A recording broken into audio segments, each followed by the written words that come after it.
Hello and good morning. It is June 30th, 2023. Can you believe it? We're at the end of June already, and we're almost right around the corner is July 4th, and it's Friday. I like to call that Feel Good Friday because I always like to talk about cool stuff, fun stuff, stuff to make yourself feel better and feel good about being in Kanawha Valley here for the Kanawha Valley Hustlers podcast. And with that in mind, I have got a fantastic guest to talk about feeling good and about cool stuff going on in the Kanawha Valley and beyond. I would like to introduce you all to someone that we've met before, but we're going to catch up with her right now. Let me introduce you to Christie Trent. Christie, how are you doing today? I'm great. How are you? Thanks for having me back.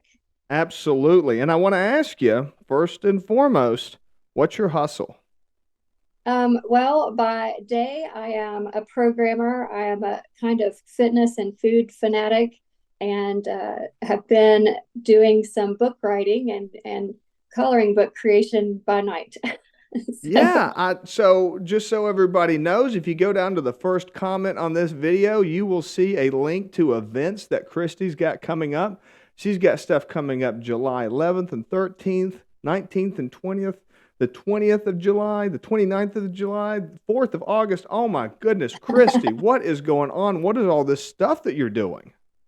it just kind of exploded, it seems like this summer, which is great. So I think with just I've always been involved in the STEM community and STEM events, but then throw books and things on top of that. So it's kept me busy. Now, for anybody that doesn't know, what is STEM? Science, technology, engineering, and mathematics. Great. And I saw a little earlier I think it was this month in June, you released your Girls Can Code book. Is that right? Yeah, so that's a coloring book. I'll go back just a little bit quickly. I started volunteering with the Hour of Code with students in West Virginia public schools, and then also online with the Department of Defense. And so I've really been involved with volunteering for STEM education. So I started playing around with AI and just really wanted to work on my prompting skills and started doing a lot of stuff with girls and computers because I am a girl that uses a computer a lot. And that's kind of how that evolved to the So color. wait a minute. So all was this book entirely created by AI? Yes, Wow, yes. I did not know that. That is very cool. How many pages is it?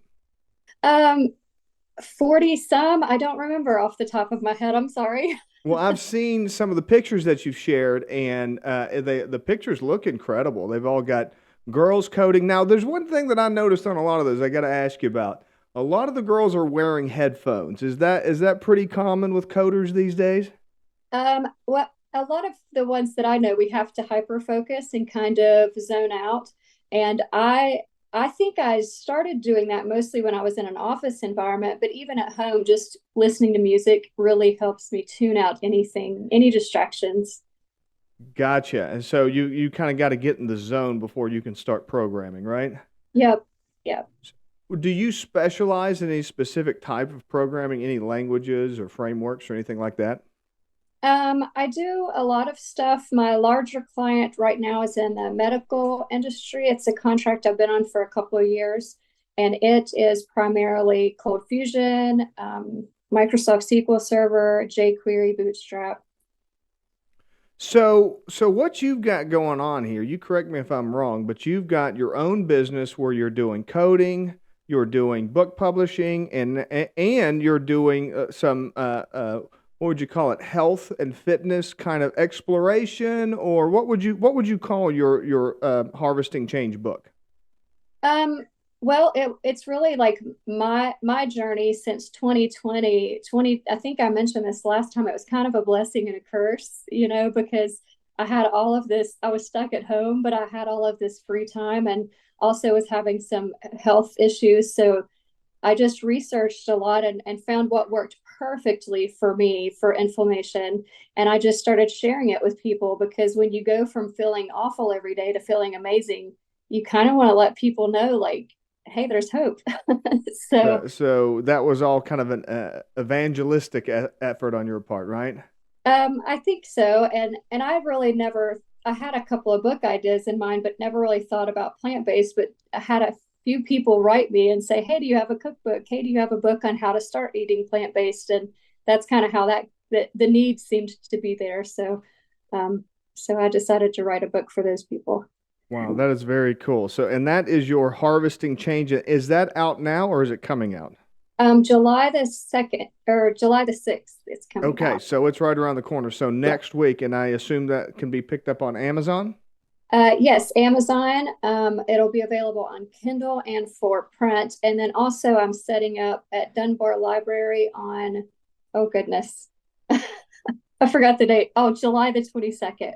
They have a Yeah, West let's Virginia. take a look at these dates. I want to drill down into some of these dates so that anybody's available. So if you got a pen and piece of paper, click on the link or get ready. I want to talk about these dates. We got, first of all, July 11th and 13th, Code, West Virginia, Week of Code. What's that all about? Tell us about that.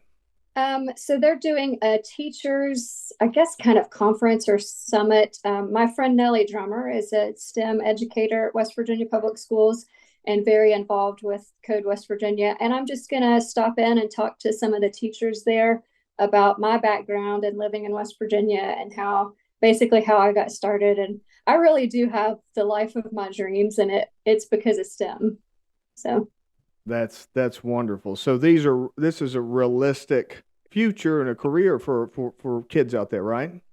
Yeah, and something that so Nellie teaches in Peterstown, and something that when I volunteered with her in December that we try to tell kids is they have so many resources now to learn about programming and other things in technology for free. You can learn anything that you want to learn online. And being remote, you can work for people all over the country from your home here in West Virginia. Boy, you're not kidding. I'm probably a little bit older than you, but I remember when I was coming up programming, you'd have to go. If you were lucky, you could find a local bookstore, but typically you'd have to go to the library and get those big volumes of classes and stuff like that. And there's all big reference libraries if you wanted to do any kind of serious programming. Now you just do a search on Google, right? I started in high school. They had a Pascal class, so that was the first time, and I thought it was like kind of fun, but it just didn't really stick. But yeah, when I first started, it was on dial-up using notepads, so you had to really want to do that to Yeah. stick with it. Yeah. We did. My very first language, of course, was BASIC. I think everybody learned Oh, BASIC once cool. upon a time, Yeah, right? yeah. And then Pascal and C++ and all those from there. But that's really interesting. So nowadays it's so much easier, and we're almost getting to the point now where you'll be able to get at least some baseline code from AI that you can modify from there, right? Yeah, I actually started using just last week, started using GitHub Copilot, and it's Yeah, already learned like how I name variables, and I can start comment. And it's not perfect. It's an right, assistant. And I try to tell people this AI is an assistant. It's not here to replace people. It's not robot bots working behind the scenes to destroy us. right. It's an assistant, and it really has helped me write code faster. I find that I'm more efficient, and it just saves me doing redundant things like maybe even building a form. I've built thousands of them. It doesn't benefit me to type them all by hand. Right. That's one of the biggest things that people do not understand about coding is it's probably about 3% like actual inspiration.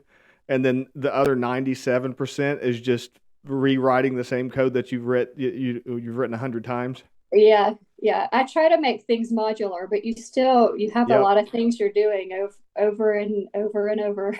Yeah, you end up you start out thinking I'm going to make this entirely modular, and then before you know it, you're actually writing a library instead of the program you're actually working on. Right, It's like right. that's no good. So Yeah. let's talk about real quick here, July 19th and 20th, the WVSTC. What's that all about? Oh, that's my same friend, Nellie Drummer. She's a West Virginia public educator in STEM in Peterstown, and she actually is presenting. I'm just attending with her, Okay, just for the great. experience to go to the conference, but she's going to be presenting.